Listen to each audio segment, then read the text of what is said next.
क्यों? इन्ना लिल्लाही व इन्ना इलैहि राजिऊन। इब्राहिम रईसी ईरानी सदर उम्मत मुसलमा के अजीम लीडर अब हम में नहीं रहे। आज सुबह जैसे ही ईरान की तरफ से, ईरान के मीडिया की तरफ से, ईरानी हुकूमत की तरफ से ये ऐलान किया गया तो उसके बाद सारी उम्मत मुसलमा इस वक्त गम में है, इस वक्त सोग में है।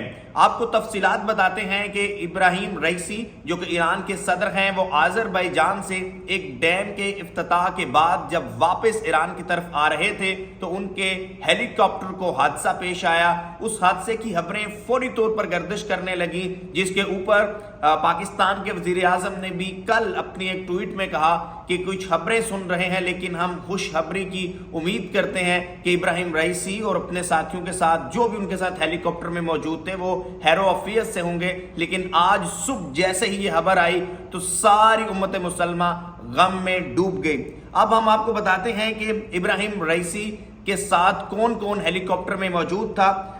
इब्राहिम रईसी के साथ हुसैन अमीर मौजूद थे जो कि ईरान के वजीर खारजा हैं। मालिक रहमती साहब भी मौजूद थे जो कि आज़रबाईजान के मशरकी गवर्नर हैं, और सैयद मोहम्मद आले हाशिम जो कि नुमाइंदा हैं सुप्रीम लीडर तब्रेज के। ये सब लोग जो हेलीकॉप्टर में मौजूद थे सब के सब जाँ भाग हो गए, जान की बाजी हार गए। लेकिन इसके बाद हम देख रहे हैं कि पूरी मगरबी दुनिया की तरफ से भी, बिलखुसूस पाकिस्तान की तरफ से भी, रशिया की तरफ से भी, चीन की तरफ से भी सब ममालिक जो हैं वो अफसोस का इजहार कर रहे हैं। लेकिन ये हादसा कैसे रोनमा हुआ, ये एक बड़ा सवालिया निशान है। ये आइंदा आने वाले चंद दिनों में इसके ऊपर बहुत सारे तबसरे भी होंगे, लेकिन ये हादसा कोई मामूली हादसा नहीं है।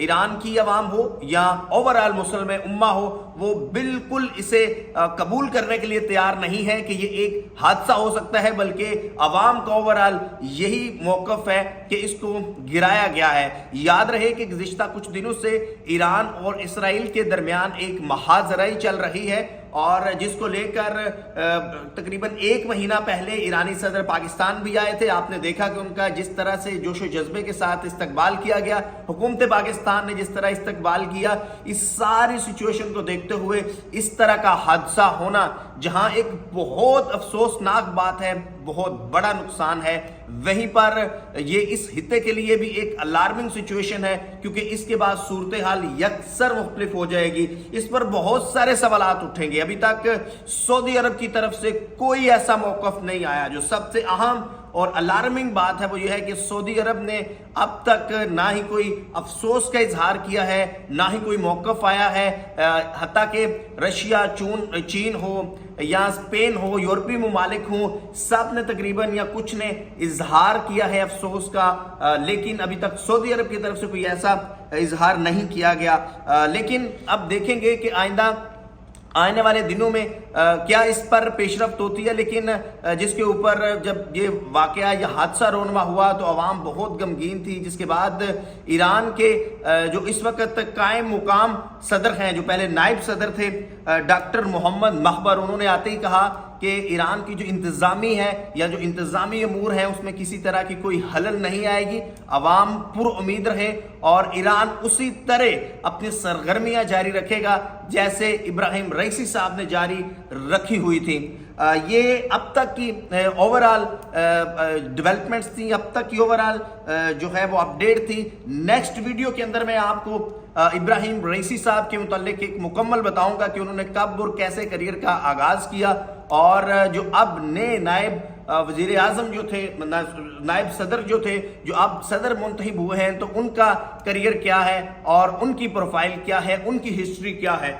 लेकिन एक दफ़ा फिर हम गम का इजहार करते हैं, अफसोस का इजहार करते हैं, और उम्मीद यही करते हैं कि दुनिया इंसाफ की नज़र से देखेगी और पूरी उम्मत मुसलमा की नज़रें अब ईरान की तरफ हैं, और ईरान के साथ गम में सब जो हैं वो शरीक हैं। हुकूमत पाकिस्तान ने भी 1 रोज़ सोग का ऐलान किया है, ईरान ने 5 रोज़ा सोग का ऐलान किया है, लबनान ने 3 रोज़ा सोग का ऐलान किया है। लेकिन ये सोग تو رہے گا، اور یہ شاید جو نقصان ہے وہ زندگی بھر یا ایک عرصہ تک جو ہے وہ کور نہ ہو سکے، کیونکہ وہ کیا خوب شعر ہے کہ بڑی مشکل سے ہوتا ہے چمن میں دیدہ ور پیدا۔ تو ایک ایسا لیڈر آج امت مسلمہ محروم ہوئی ہے کہ جو شاید صدیوں میں ایک پیدا ہوتا ہے، لیکن قربانیوں کے بعد، شہادتوں کے بعد جو ہے وہ بڑی کامیابیاں بھی حاصل ہوتی ہیں۔ نیکسٹ ویڈیو میں آپ کو تفصیل کے ساتھ ابراہیم رئیسی صاحب کے متعلق بتاؤں گا، ان کی پروفائل کے متعلق، ان کی کنٹریبیوشن کے متعلق، لیکن اب تک کی یہ سب سے اہم خبر تھی اور سب سے افسوسناک خبر تھی جو ہم آپ کے ساتھ شیئر کر رہے ہیں کہ ابراہیم رئیسی اب ہم میں موجود نہیں رہے۔ ان کے ہیلی کاپٹر کو جو ہے وہ کس طریقے سے جو ہے وہ حادثہ رونما ہوا وہ بتایا، اور مزید یہ ہیلی کاپٹر جو ہے وہ کس کمپنی کا تھا اور کیا اس طرح کریش ہو سکتا نہیں ہو سکتا، وہ بھی ہم کوشش کریں گے کہ میں ایک علیحدہ سے تفصیل سے ایک ویڈیو میں آپ کو بتاؤں۔